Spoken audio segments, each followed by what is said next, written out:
তানহা আর কাব্য সম্প্রীতির সাইকেল দেখে ওকে মজা করে বলল, তোমার সাইকেল পচা, এই সাইকেল ফেলে দাও, এই সাইকেল রাস্তায় বের করো না। আমাদের দুজনের সাইকেল দেখো একেবারে নিউ ব্যান্ড, তোমার সাইকেলের ভ্যালু নাই, এই পচা সাইকেল নিয়ে তুমি আমাদের সঙ্গে খেলতে এসেছো, যাও এখান থেকে। এই কথা শুনে সম্প্রীতির মন খারাপ হয়ে গেল। এই বিষয়টা সম্পাদ দূর থেকে খেয়াল করলো। তারপর সম্প্রীতিকে বলল, সম্প্রীতি তুমি মন খারাপ করো না, আমি তোমার জন্য নতুন সাইকেল বানিয়ে দিচ্ছি। দেখো বন্ধুরা, সম্পদ আজকে ওর বোন সম্প্রীতির জন্য নতুন সাইকেল তৈরি করছে।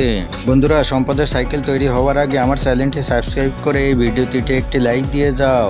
এবার বলো, সম্প্রীতির মতো কি তোমাদের ছোট বোন রয়েছে? আর থাকলে সেই ছোট বোনকে তোমরা কতটা ভালোবাসো কমেন্টস করে জানিয়ে যাও। এবার দেখো বন্ধুরা, সম্পদ কিন্তু সম্প্রীতির জন্য সাইকেল তৈরি করে ফেলেছে। তোমাদের কি এই সাইকেলটি পছন্দ হয়েছে?